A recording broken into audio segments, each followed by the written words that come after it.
Nous méditons l'Évangile selon saint Matthieu, chapitre 13, versets 10 à 17.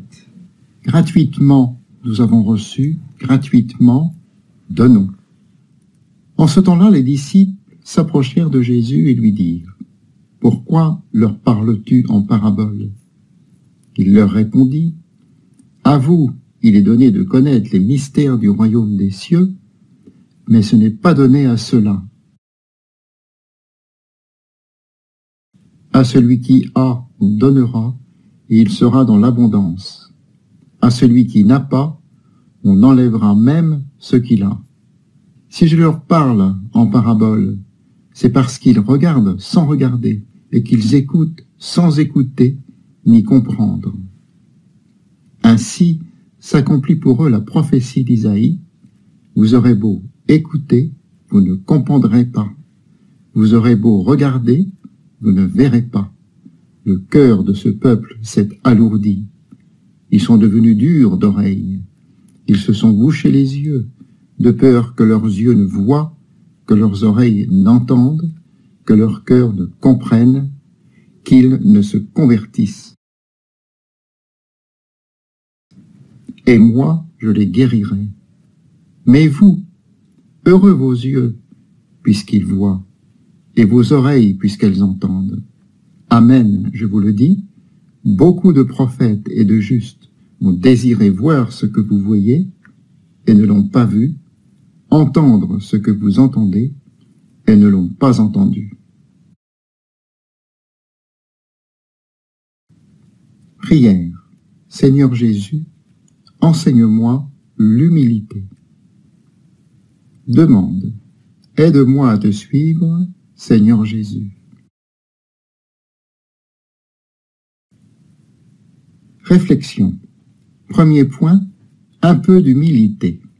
À vous, il est donné de connaître les mystères du royaume des cieux, mais ce n'est pas donné à ceux-là.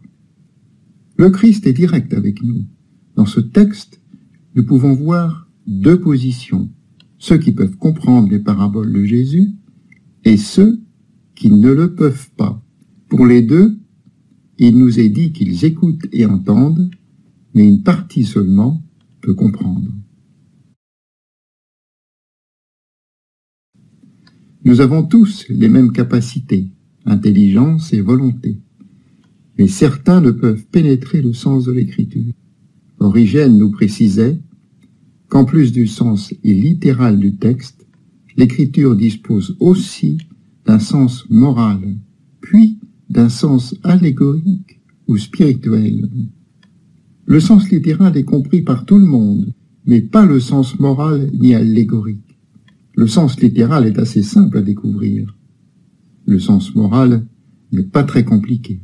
En revanche, le sens allégorique requiert prière, méditation, connaissance. Nous pouvons tous instruire notre prochain, mais nous devons aussi être capables d'écouter et d'accueillir l'enseignement des autres. Deuxième point, se laisser enseigner. Peut-être cela est-il difficile de se laisser enseigner. Instruire est une chose assez aisée, surtout par le niveau d'études que l'on peut obtenir. Mais c'est justement là où est la difficulté. Parfois, nous ne nous rendons pas compte que nous avons toujours quelque chose à apprendre ou à découvrir. Un enfant est comme une éponge qui absorbe toutes sortes de liquides. L'enfant reçoit et emmagasine. L'adulte est formé à ses propres idées, et pour le faire changer d'avis ou pour lui montrer qu'il lui reste tant à apprendre, il faut faire preuve d'un petit miracle d'humilité. Les moines orientaux, à chaque fois qu'ils veulent reproduire une icône, passent autant de temps en prière, sinon plus, pour pouvoir bien représenter le texte par une image.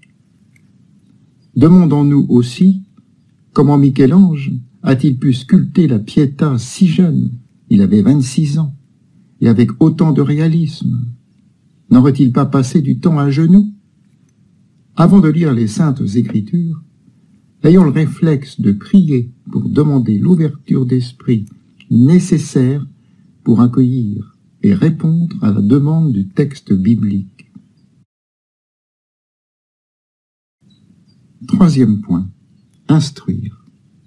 Par notre formation personnelle, nous pouvons donc aller plus loin que le sens purement littéral du passage évangélique. Nous avons la capacité de pouvoir aller au-delà de la simple lettre. C'est un reproche que nous pouvons faire à Luther. Avec son principe sola scriptura, il s'obligeait à ne voir que le sens littéral. Nous sommes à l'école de Jésus et l'Esprit Saint nous a été donné par le baptême. Grâce à lui, nous pénétrons le mystère du Christ et donc nous sommes à même de les transmettre. Être chrétien ne signifie pas être tranquille et avoir les bras croisés. Tout au contraire, la pédagogie du Christ est celle de l'attraction, pour qu'une fois captivés par son amour, nous le transmettions. Pénétrons, par la sagesse de l'Esprit, le sens des textes bibliques. Imprégnons-nous de son enseignement et de son amour, et donnons ce que nous avons reçu. Comme le dit lui-même le Christ, gratuitement nous avons reçu, gratuitement donnons. Recevons bien pour mieux transmettre. Dialogue avec Marie. Marie, apprends-moi à suivre l'exemple de tant de saints et de pères de l'Église, à me laisser enseigner et enseigner. Résolution, prendre la Bible aujourd'hui et demander à l'Esprit Saint la docilité nécessaire pour accueillir son message pour moi aujourd'hui.